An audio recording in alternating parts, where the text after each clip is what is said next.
সর্ষের তেলে কয়েক টুকরো কাঁকরোল ফেলে বানিয়ে নাও এই দারুণ স্বাদের রেসিপি। দুপুরের গরম গরম ভাতের প্রথম পাতে দুর্দান্ত লাগবে। কাঁকরোল ভাজা বা পুরভরা কাঁকরোল তো তোমরা সকলেই খেয়েছো।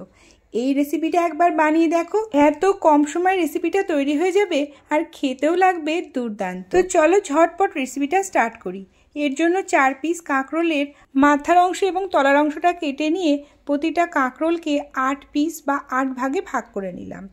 পাতলা পাতলা পিস করলে হতে তাড়াতাড়ি হয়, সেই জন্য আমি এরকম সরু সরু পিস করে নিয়েছি। এইভাবেই 8টা কাঁকরোলকেই আমি পিস পিস করে কেটে নিলাম। এবার খুব ভালো করে আমি এটাকে ধুয়ে নেব। আর যারা কাঁকরোল খেতে একেবারেই পছন্দ করে না, তাদেরও এই রান্নাটা খুবই ভালো লাগবে।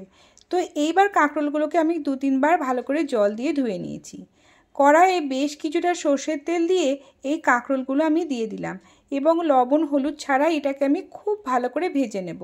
ভাজার সময় 80 থেকে 90% সেদ্ধ হয়ে যাবে, সেইভাবে আমি কাঁকরোলগুলোকে লাল করে ভেজে তুলে নেব। তো দেখো 3-4 মিনিট মতো হাই ফ্লেমে ভেজে কাঁকরোলগুলো কিন্তু বেশ লাল লাল হয়ে গেছে। এবার কাঁকরোলগুলোকে আমি তুলে নিচ্ছি। সব কাঁকরোলগুলো তোলা হয়ে গেলে এর মধ্যে আমি ফোড়ন দেব 1টা শুকনো লঙ্কা এবং সামান্য কালো জিরে। ফোড়নটা ভাজা হয়ে গেলে এর মধ্যে 1টা মিডিয়াম সাইজের পেঁয়াজ কুচি করে দিয়ে দিলাম।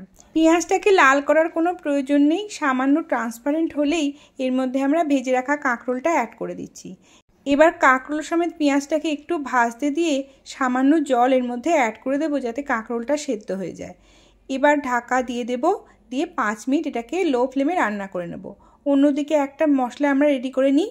এর জন্য আমি 2.5 চামচ মতো পোস্ত দিলাম, 1/2 চামচ মতো লবণ, পুরো রান্নায় যেটুকু লবণ লাগবে পুরোটাই আমি এর মধ্যে দিয়ে দিলাম।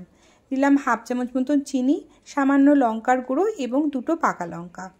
এবার এর মধ্যে অ্যাড করে দিলাম 1/2 চামচ মতো সর্ষে। যেহেতু সর্ষেটা দিতে আমি ভুলে গেছিলাম, তাই এর মধ্যে অ্যাড করে দিয়ে সামান্য জল দিয়ে একটা স্মুথ পেস্ট আমি বানিয়ে নিলাম।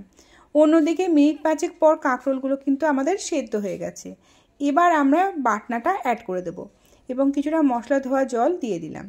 এবার ফ্লেমটাকে মিডিয়ামে রেখে আমি খুব ভালো করে এটা মিশিয়ে দেব। এই সময় অ্যাড করে দিলাম সামান্য হলুদ, দিয়ে খুব ভালো করে মাখা মাখা হলে যখন রান্নাটা কমপ্লিট হয়ে যাবে, সবার শেষে প্রায় 2 চামচ মতো সর্ষের তেল আমি দিয়ে দেব। দেখো কতটা সুন্দর হয়েছে দেখতে। রান্নাটা আমাদের একেবারে রেডি। এবার আমি কাঁকরোলের ঝালটাকে সার্ভ করে দিচ্ছি। যেহেতু রান্নাটা একটু গা মাখা মাখা হবে, সেহেতু জলটা আমি খুবই কম দিয়েছি এবং একদম শুকিয়ে এলে তারপর নামিয়ে নিলাম। ব্যাস, কাঁকরোলের ঝাল আমার রেডি। এবার গরম গরম ভাতের সাথে এটাকে সার্ভ করে দাও।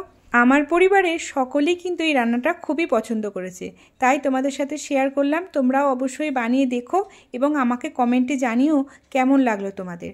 আর আমার এই ভিডিওটা যদি তোমাদের ভালো লেগে থাকে, চ্যানেলটাকে সাবস্ক্রাইব বা পেজটাকে ফলো করে দিও। আর লাইক এবং শেয়ার করতে ভুলো না জানো। দেখা হবে পরের দিন নতুন কোনো রেসিপির সাথে। ততদিনের জন্য ভালো থেকো, সুস্থ থাকো। আজকের মতো আসি।